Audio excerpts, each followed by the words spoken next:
So good. Oh, excuse me for my rudeness. Hungry? Want something to eat? So good and tasty. No McDonald's around here. I was just about to read a twisted tale of terror from my diary. Would you like to hear? Good. The setting begins about 300 years ago in a very well-to-do area of England. I was about 200 years old then, but that's another story. I lived in a castle just outside the city. There had been some local disturbances of late, where people had escaped from both the prison and the asylum. The police, or law, of that day were still trying to round everybody up.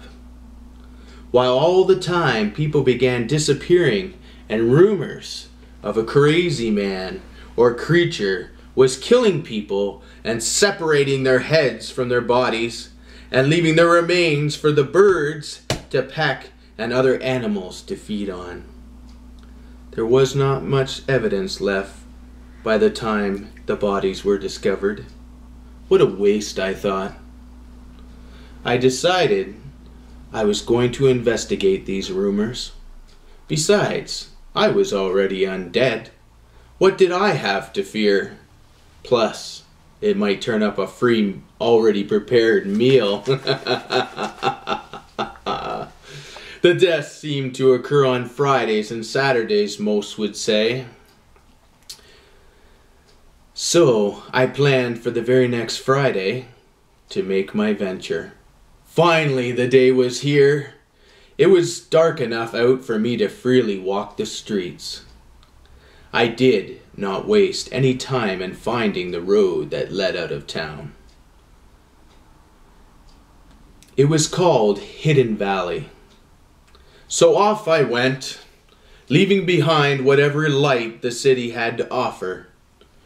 It was dark as sackcloth. Not a sound or breeze could be heard or felt. I walked, and I walked, and I walked some more as the hill turned into a valley. Nothing. Man, was I getting disappointed. There wasn't any signs of anything. I came to a fork in the road. One seemed to go straight while the other bended away and seemed to go around. I decided to take the bended way, and I walked, and it began to straighten out. Then I saw it. About 100 yards up ahead, a fiery glow that lit up the area surrounding it. I picked up my pace as I was drawn to the sight. A huge fire had been made, and off to one side I could make out the carriage. There was no sign of life anywhere. Just the fire. Then it hit me. A familiar smell that made my saliva glands begin to drool. It was the smell of blood. I followed it over to the carriage. On top of the 4 posts were heads impaled. The bodies had been discarded on the ground around the wheels. I was in luck. Dinner was served. I began to feed. No sense letting this all go to waste. I was about half full when it happened. A noise from behind. I only heard it and was alerted in time enough to raise my hand and save my head in exchange for my arm as it went flying off. It was the crazed killer with 2 battle axes. I lunged for his throat, but I missed, and he simply knocked me away and to the side. He swung once, and he swung twice, I dodged each potential killing blow, waiting for the right moment. I reached for my cane. He laughed as I did, mockingly.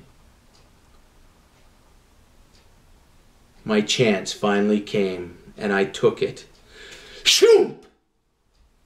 My blow was straight and sure, and up under his mouth, right into his brain and skull. The last thing he gave me was a look of pain, fear, and surprise. Then he dropped dead.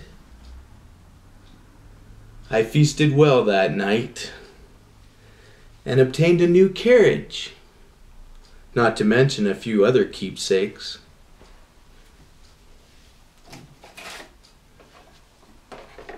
Like these 2 battle axes. These are all that remains of my assailant. I had the good doctor put my arm back on.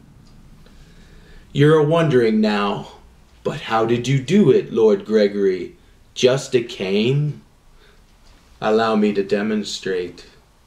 Here's my cane. It looks innocent enough. A cane of a rich man, to the simple eye, but to the trained individual, a sword! A sword that is mighty in the right hand, that struck that thieving fiend at his last and final blow, as I tasted his blood and put it back. Like I said, it was a good meal that night, and I obtained a new carriage. I trust you've enjoyed this story from my diary, for it is a true story. Please feel free to come back again sometime and enjoy a little fun with me. I must go now, for it's that time again. My stomach is feeling hungry. Good night.